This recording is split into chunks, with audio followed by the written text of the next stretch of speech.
Hello and welcome. I'm your host, Elizibar. This is Reads of the Week. That time of the week when I talk about the books I've read, which is like every day, really, but we're just going to kind of rank them right now. There's a nice hefty chunk of books here, too. Like, this feels very hefty. Probably because all these 100-page giants in it. Alright, so what do we got up first? Drum roll, please. You even hear that? Probably can't. Alright. Worst thing this week.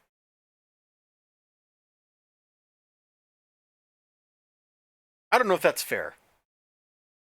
But there wasn't really anything in this whole book that stood out to me as being worth my time. There's some nice art in it, that's for sure. The new story in particular had very enjoyable art.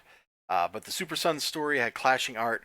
I'm pretty sure the Sideways story had two artists working on it, although the credits kind of munch that together. And all the stories in here feel super played out, too. So I can't really give it that much credit. Although I will give it props for I think I pointed this out in the actual review. Props for a couple of things. Oh, hold on. This isn't the review. I'm totally spoilers. I want to show that. I just like that panel, but I didn't show that in my review of the book. Yeah. Okay. Highlight. Raven getting a tramp stamp. Check.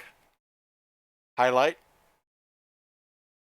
Batman telling a Kryptonian no. Not much else in this book is really worth it, but here's some clashing art styles. This is the same story. Look at the art. Look at the art. Look, it's nothing alike. All right, moving on. I swear, if you can't get an artist to commit to producing you like 24 pages or whatever, like in a month, maybe get a new artist. The Flash story. I'm trying real hard to remember anything that happened in this book aside from Captain Marvel's story, and that's the only redeeming part, I think.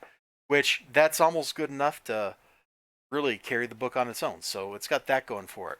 Then we got this stupid X-Men Rules of Engagement storyline here that I spent like 20 minutes picking this apart on a review. You can go watch that if you want my opinion on this, but none of the art matches. The cover art matches. The interior page that shows the characters has a different art style than the actual interior of the book. And the actual interior of the book, there's a page in here I spent like 10 minutes staring at where I'm just like, what am I even looking at? And then we got Swamp Thing, which I would have liked this a lot better if like the Animal Man story in it wasn't just like, let's make bad decisions intentionally for the sake of creating trouble. Okay, here's how this goes. You are on a road trip. You're escaping horrible zombies. Do you, one, drive into a town, get food, drive away?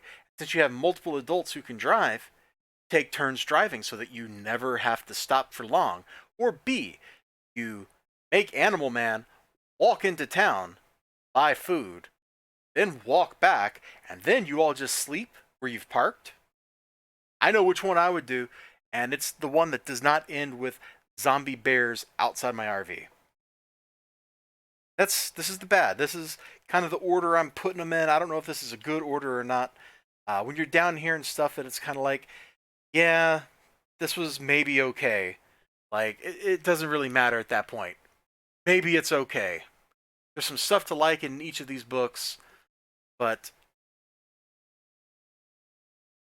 you might not want to buy them. All right, so what's next? What's next is the it's okay. We're crossing the threshold of it's okay. And we got this Wildcats here.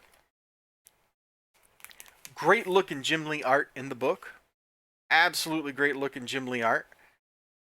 But we're also faced with what I can only describe as, why is there so much text? Am I reading a novel? And the art on these pages isn't even that compelling. If you want the art to be compelling, or if you want to like compel people to read your book with that many text bubbles, your art needs to look like this, not just a talking head. Total waste. Great cover though. That Jim Lee art is what carries this book. That price point, way back in the 90s, was absolutely insane. Justice League Dark Annual #1, basically the whole reason I'm putting this down here is this feels completely superfluous. It's otherwise pretty well written and stuff. I really like how some of the pages look. Hold on, where's the one that's got the little frames? Like, this is just beautiful. This is beautiful enough. I put up with these giant chunks of text. But it's completely unnecessary. This has no reason to actually exist outside of like a recap 2-page panel thing in another book. This is crazy, and I really enjoyed it, but I don't know if it's good. If that makes any sense. You really get a sense for how crazy Cletus Cassidy is in this book.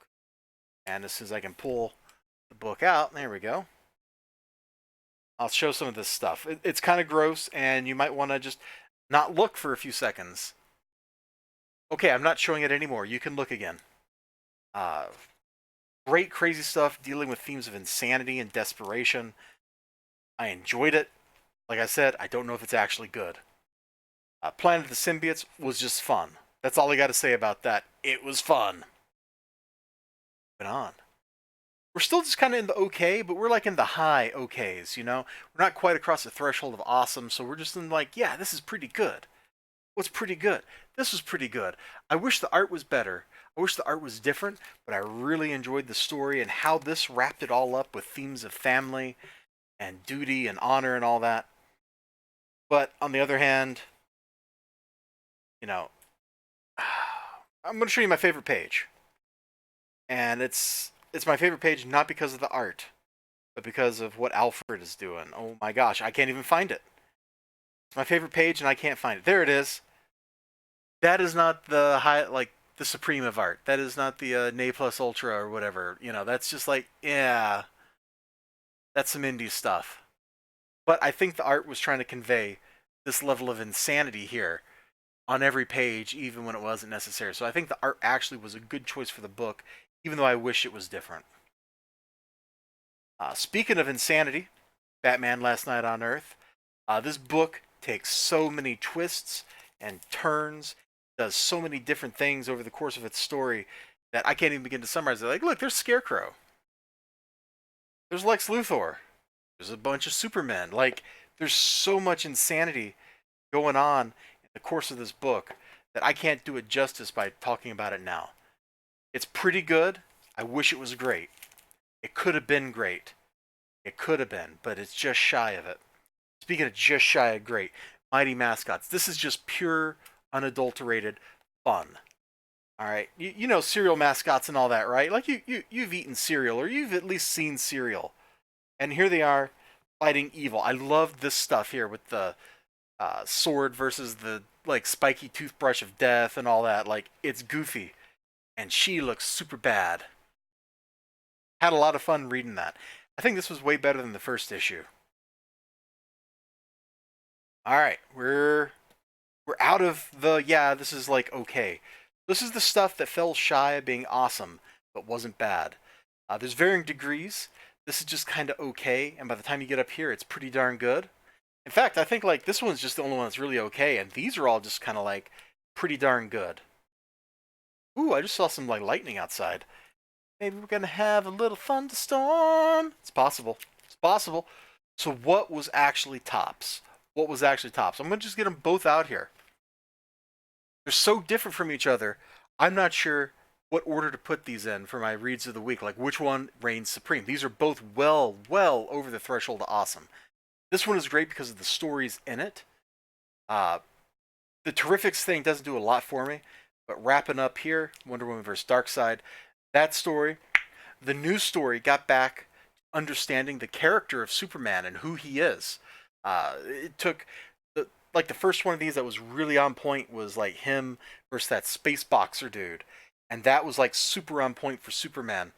And then we got weird with like Superman imagining Lois getting shot in the head over and over again. Why would you write that? Why does that even have to exist? That's junk. That's trash. And then we got back, and this is pretty good. The Green Lantern Corps Civil War stuff is crazy. This is crazy. The new story is crazy. The Terrific story looks pretty, but it's not my jam. This is well over the threshold of awesome, and I really enjoyed it a lot. And this is also well over the threshold of awesome. Depending on how I order these videos, think the review for this will go up. It's either already up or it's going to go up later today. You should check it out. Tinseltown is a fantastic story. The art looks nice. Characters are well rendered. They all have personality. Nobody is just a mannequin. It's set in a time period you don't see a lot of fiction set in. Early Hollywood, circa 1910. And the main character is a lady cop. Something that also was very rare back in 1910. It's fantastic. You absolutely should check it out. I got this from the Alternative Comics Kickstarter. These are the top two. These are absolutely the top two. Fantastic books. I will see you all next time. You have a great day. Remember to like, comment, subscribe, all that good stuff. Till then, bye-bye. No, really, bye-bye.